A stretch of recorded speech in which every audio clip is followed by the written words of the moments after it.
College English Test, Band 4, Part 2, Listening Comprehension, Section A, Directions. In this section, you will hear 3 news reports. At the end of each news report, you will hear 2 or 3 questions. Both the news report and the questions will be spoken only once. After you hear a question, you must choose the best answer from the 4 choices marked A, B, C, and D. Then, mark the corresponding letter on answer sheet 1 with a single line through the center. News Report 1. Customs and Border Protection officials are seeing a rise in people illegally bringing eggs from Mexico into border states such as Texas. The U.S. average price for a dozen large eggs last month hit $4.25. That's more than double their $1.78 price in December 2023. Meanwhile, 30 eggs in Mexico sell for just $3.40. Those bringing eggs into the U.S. risk fines of up to $10,000. But officials say they usually seize and destroy the eggs. They also impose a $300 penalty. The Department of Agriculture banned eggs from Mexico in 2012. This was due to the risk of bird flu. Officials said most people arriving at international borders with eggs are truthful about their purchases. They simply don't know bringing eggs is not allowed. Generally, the items are declared during the first inspection. Then the person can abandon the eggs without consequence, a Customs and Border Protection spokesperson said. Even so, there have been a very small number of cases recently when authorities discovered eggs during further inspections. Questions 1 and 2 are based on the news report you have just heard. Question 1. What do we learn from the news report about the egg price in the US?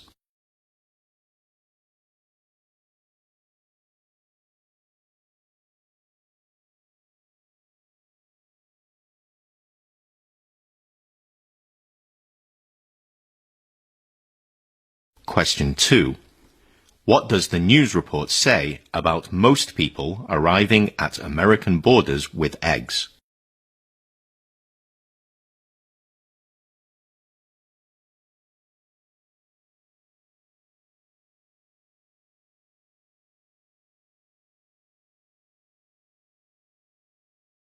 News Report 2. Nettie's House, a restaurant in America, has been hit with criticism after announcing on their website that children under the age of 10 are no longer welcome. Among the reasons given for the decision, the restaurant cited noise levels, lack of space for high chairs, cleaning up crazy messes, and the liability of kids running around the restaurant. They decided that it was time to take control. The decision wasn't made lightly, but some recent events pushed them to implement this new policy. Responding to the post, one person commented that it is messed up beyond another level. Children are children. Moms are tired and don't have time to cook. Not welcoming children under 10 is a complete slap in the face to families. He felt so disappointed in the establishment. There are others, however, who showed support for the restaurant's decision. They said it has the right to implement any rules it wants. Questions 3 and 4 are based on the news report you have just heard. Question 3. What do we learn from the news report about the restaurant Nettie's House?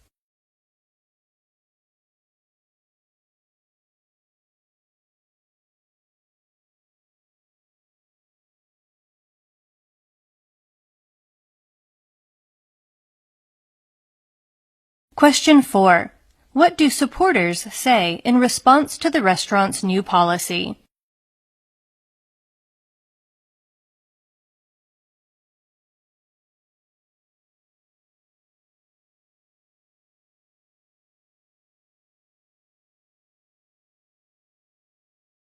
News Report 3.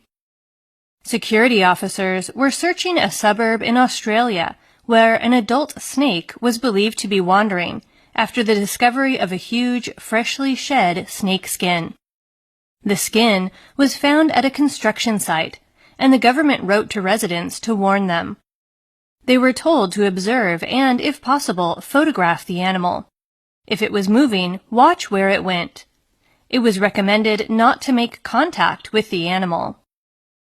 The type of snake was determined to be one of the world's largest snake species. It is not poisonous, but can still attack and kill its victims. This type of snake is classified as a threat to humans, especially small children, as well as pets. They may carry viruses that are fatal to native snakes, which do not have resistance. If officers found the snake, they would employ a licensed snake catcher to catch it and transport it to a specialist animal doctor, the government said. If caught, the snake would be examined to determine where it came from, how long it had been in the area, what it had been eating, whether it was carrying any diseases of concern, and whether it had produced babies. Questions 5 to 7 are based on the news report you have just heard. Question 5. What does the report say security officers were searching for?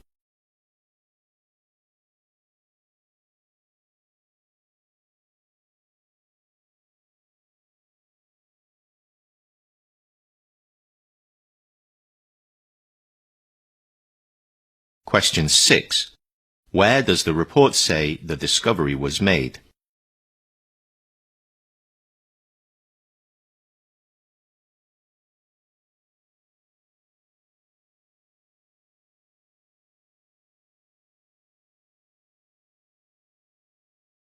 Question 7. What did the government say would be done if security officers found what they were searching for?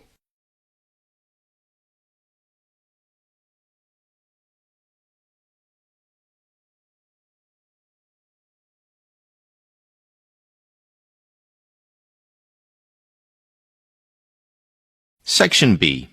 Directions. In this section, you will hear 2 long conversations. At the end of each conversation, you will hear 4 questions. Both the conversation and the questions will be spoken only once. After you hear a question, you must choose the best answer from the 4 choices marked A, B, C, and D. Then mark the corresponding letter on answer sheet 1 with a single line through the center. Conversation 1. Poor Hannah. Why? What happened? Didn't you hear?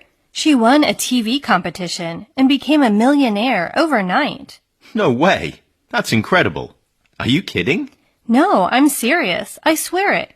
She went on a TV show where they quiz on general knowledge, and she won first prize. Wow, that's so lucky of her. How much did she win? I'm not sure of the exact figure, but it's a few million euros. Maybe 5 million euros after tax. I can't believe it. You're really not joking, are you? Honestly, look at my face. Our friend Hannah won a ton of money. Unbelievable. Then why were you saying poor Hannah? Well, it turns out that she's spent it all already. 5 million euros? How is that even possible? She bought a house for herself and her husband, a house for her parents, and then a house for each of her 4 brothers and sisters. And then she bought her husband a ridiculously expensive sports car. Wow. Are they all happy? Because that's what matters, isn't it? I know for a fact Hannah isn't. You see, she was planning to quit the job she hates and retire early. But now that she ran out of money, she can't. Basically, she miscalculated how fast she was burning through the money. And she's now full of regret. Why don't they sell that flashy new car? She wants to, but her husband refuses to get rid of it. He says the car is the best thing that has ever happened to him, and if she sells it, he will divorce her. Questions 8 to 11 are based on the conversation you have just heard. Question 8. Why does the woman say she swears it?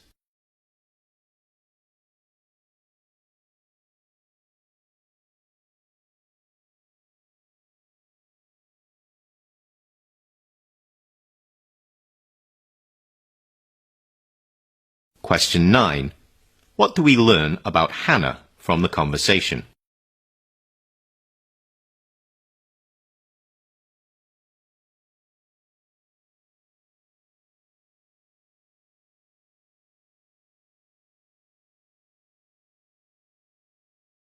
Question 10.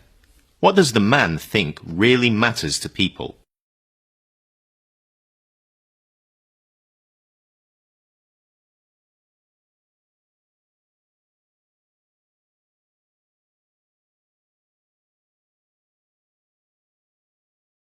Question 11. What does Hannah's husband say he'll do if she sells the new car?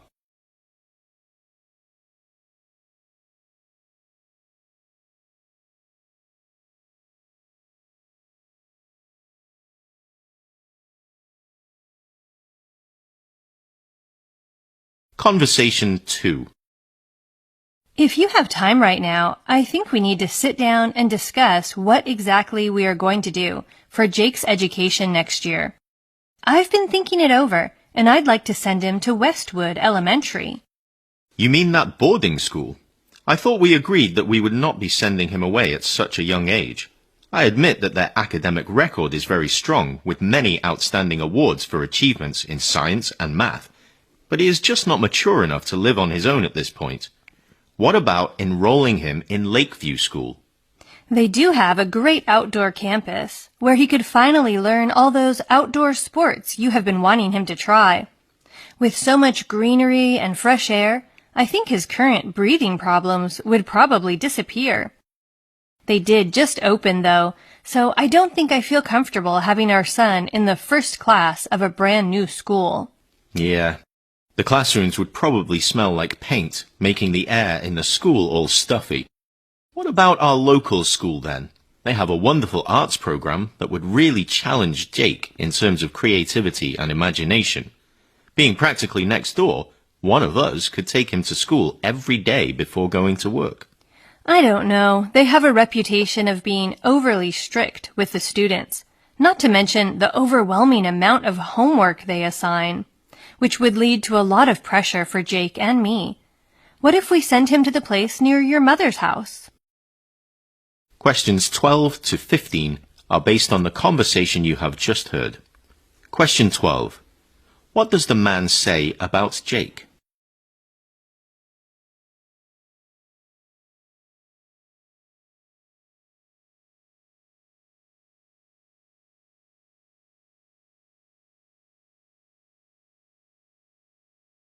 Question 13.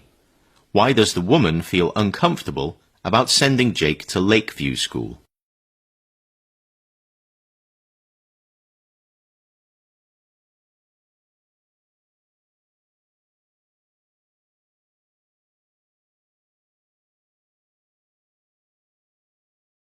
Question 14.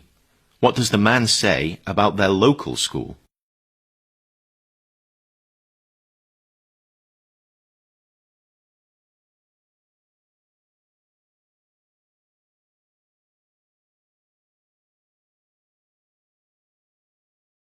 Question 15.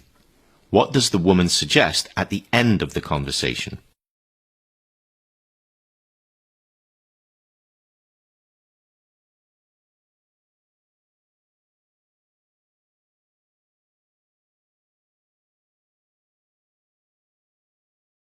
Section C. Directions.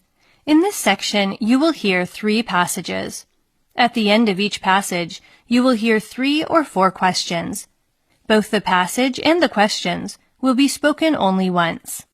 After you hear a question, you must choose the best answer from the 4 choices marked A, B, C, and D. Then mark the corresponding letter on answer sheet 1 with a single line through the center. Passage 1. Analytical decision-making is a decision-making approach where a manager makes important business decisions only with solid data. This style contrasts with more instinctive leadership styles, where managers make many decisions using instinct or opinion.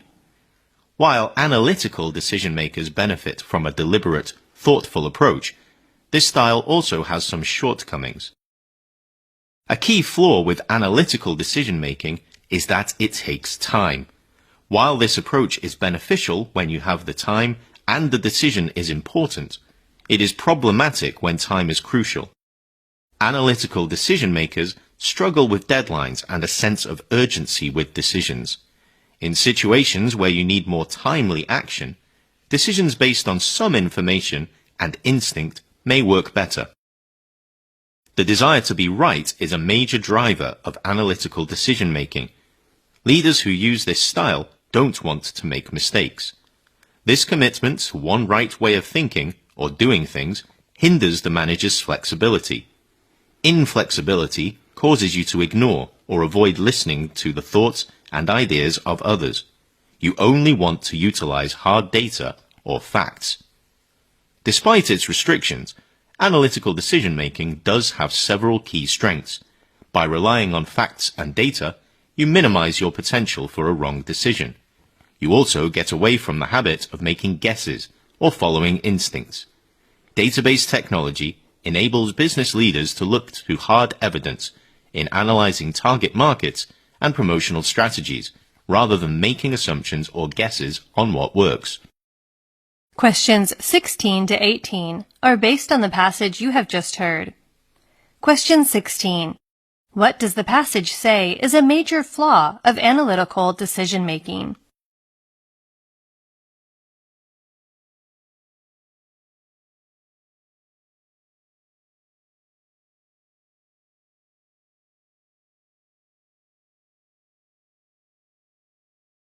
Question 17. What does a leader tend to do when they are committed to analytical decision-making?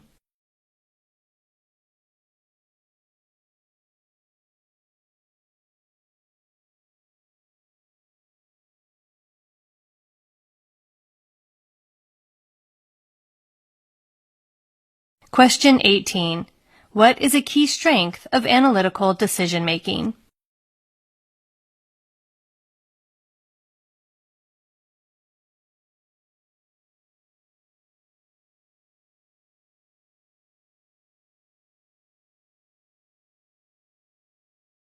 Passage 2. What is the secret to living past 100? Playing the piano is among the things the world's oldest person believes has contributed to her long life.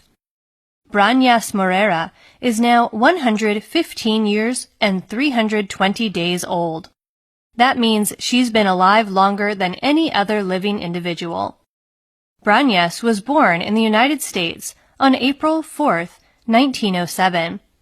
But her family moved to Spain, where they were originally from, when she was a young child. She has lived there ever since.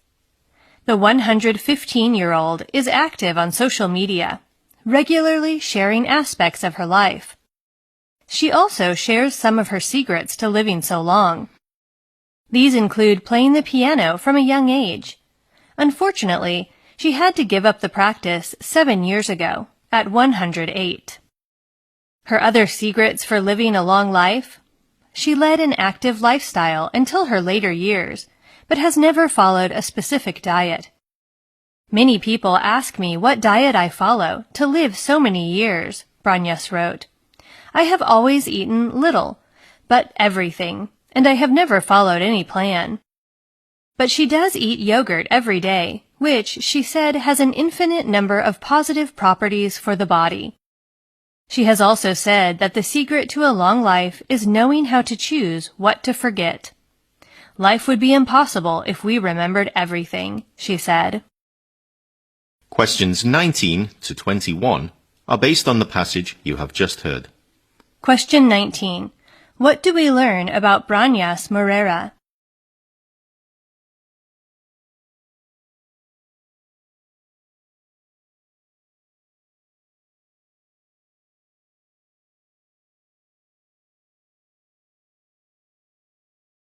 Question 20. What is one of Branyas Morera's secrets to living a long life?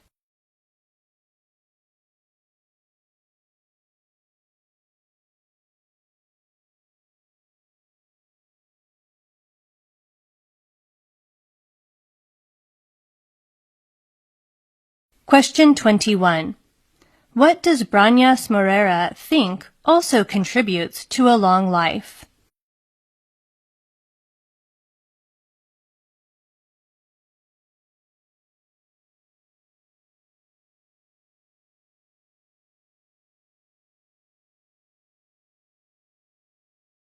Passage 3. It's the first day of school, and your teacher tells you to find a seat in the classroom. Where do you sit? Does it matter?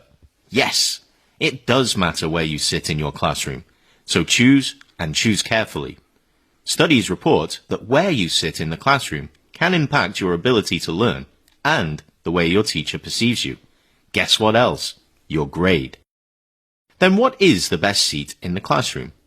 In one study, students who sat in the front and center of the classroom received a higher grade average and scored higher on tests than those sitting towards the back of the classroom. Get this. Students sitting in the middle of the classroom also outscored students sitting behind them. This study gathered that students had a clearer vision of the blackboard and were able to focus more attention on the instructor. By sitting front and center, students were able to hear better too. The instructors said that they also formed a better connection with the students who sat in front. Perhaps the connection is made because of eye contact and visibility and more interaction. But when you sit in the front row, you may be called on more by your teacher, mainly due to the fact that you are easier to see. So, for students who are not prepared and for those who are extremely shy, the attention could cause some unwanted stress. Questions 22 to 25 are based on the passage you have just heard. Question 22. What is of great importance to students according to the speaker?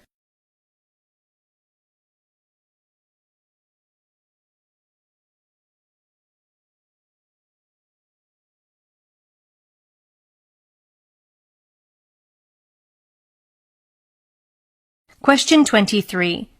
What did one study find about students seated in the middle of the classroom?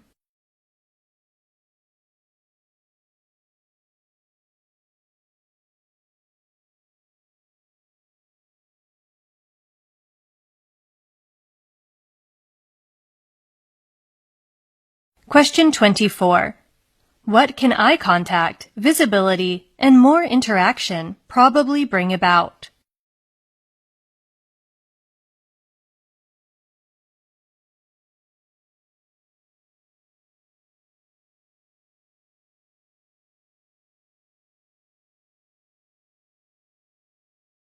Question 25.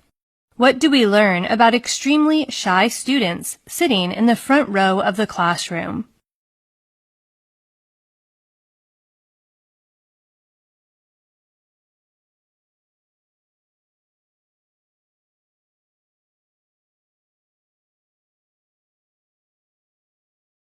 That's the end of listening comprehension.